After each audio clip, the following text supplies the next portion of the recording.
So we talked about the history. I just want to go into your records, like how many recordings you've done, and just talk through sort of like, I guess maybe a bit about the lyrics and like sort of, so we'll go from records, like production to records, and then talk about your sound and stuff, how your sound's developed. Yep. Cool. All that sort of side. Yeah. Do you want to just go for it? You can ask us questions. All right. Yeah, I think the first thing that we were influenced by as far as our sound goes and things like that, like we said, the first song that we were jamming was a Mortification song. It was a Journey of Reconciliation, like you said. So the first thing that we were playing was, I suppose, 80s death metal. That's the most thing that we were influenced by. And Rowe Productions, Steve Rowe, he was really good to us and helped us out when we were young with that. We recorded on quite about 3 or 4 compilations that we did for Rowe Productions, and one of the demos that we did early on, he put one of the songs on that compilation. The sound back then was, the first song that we had was like a sort of melodic death metal, and then we went, I remember the songs later on the Rowe compilations, they were quite, sort of medium pace, heavy death metal, and your vocals were really, really low back then as well. Yeah. But we always had a bit of an experiment. There was a little bit of an artistic side to it. Occasional sung vocals or narrations or something different like that. So we had a few demos and a series of compilation recordings that led up to our first full-length release, which was Elements of This Man-Made Man.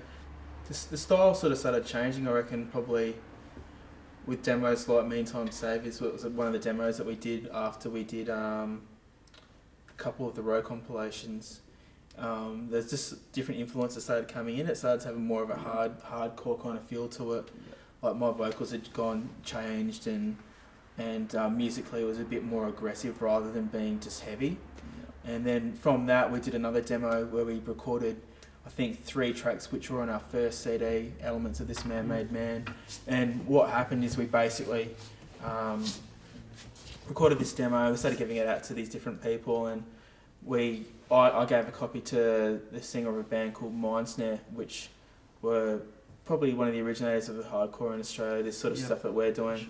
And it wasn't until, maybe a year later, and we get this phone call, we're playing at Blackstone, and they got in contact with us, saw a friend of ours who was at the show, and they're like, well, what are you guys doing? How come you haven't showed me this recording? This is one of the other guys in the band, because he just started up a record label called Trial and Error, and he's like, I want to put you guys out, I want you to be the first band that comes out on Trial and Error Records. And we're just like, oh wow, this is amazing.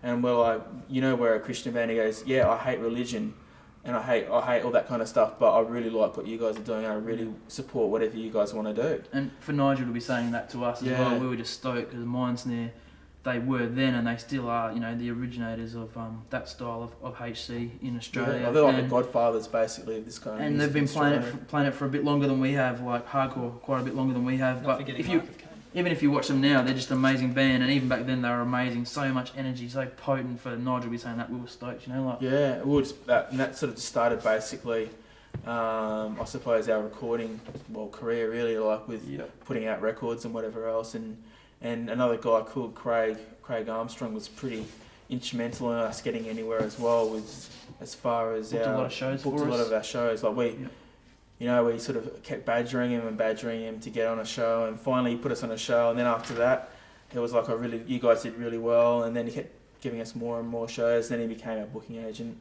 But aside from that, we did our Elements record, and that was our first record that we did, and it was very kind of melodic, sort of vicious hardcore sounding stuff, really intense.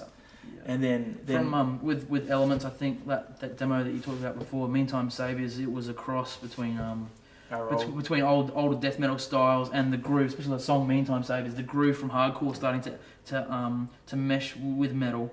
And then by the time we put out the on Trial and Error Records, Elements of This Man-Made Man, we'd gone more to the hardcore groove, and there was melodic vocals coming in and a bit of sort of melodic hardcore in our own sort of way, with some metal roots still quite obvious. Yeah, I suppose the way we'd say the sound was at that time. Yeah, totally. Yep. And then from there we recorded 2 other songs for our compilation, a song called New Sounds for Freedom and a song called Brothers and Sisters, and that kind of solidified, I suppose, where we were going, like our sound, and that was sort of a continuation of that first CD, but even then it was going more melodic. And then we had quite a few lineup changes sort of starting to happen then. around that period, and then it was a couple of years before we put out a split CD with a band from Sydney called Not For You, and we put that out, and I myself personally wasn't really that happy with this how our sound was kind of going at that time, and it came out, it was okay, but then we sort of, after then, we acquired Rog, and our whole sound started to change again, like having keyboards in the band and more melodic vocals. Darren and I had always we'd always liked what would you call, I suppose, relaxation and world music, as well as the metal and that sort of stuff. He laughs. No, this was the thing, and we always Darren and Sorry, I, mate. yeah, Darren. I mean, I've got Deep Forest, I've got Enigma at home, all that sort of stuff. But Darren and I had envisioned bringing in these keyboard elements, and one day having a set that ran from start to finish, where you have a sample that comes in, then you play a song, then you come out to another sample.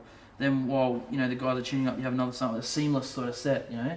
And we gave some stuff of ours to Roger. Greg gave it to Roger, and he remixed some of the stuff, and and we got it back, and we thought, yeah, this is really cool. I never actually heard it personally, but Basically, we ended up hearing it, but he rocked up at practice one day. Roger rocked up at practice, and we just couldn't get rid of him. It was stuck It around. was actually really weird how it happened, because we had asked Greg, which is our bass player, which is his brother, for ages, get Roger to come along to practice, and it never happened. And then one night he just turns up out of the blue, and we're like, and Greg's like, oh, Roger's coming tonight. And we're like, what? We're like, okay, yeah, let's give it a go.